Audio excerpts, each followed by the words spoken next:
Poštěkej toho pejska. Honem ho poštěkej toho pejska. No co tam dělá? On ti chce vlízt na gauč. Poštěkej ho. Poštěkej toho pejska tam. Koukej, tam je. Kde je ten pejsek?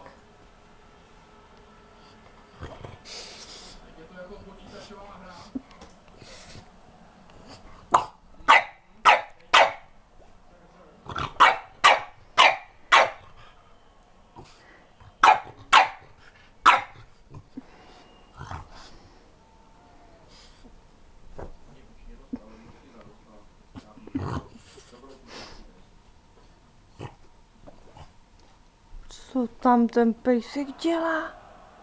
To je zlý pejsek, poukni, podívej se na něj. Takovej drzoun.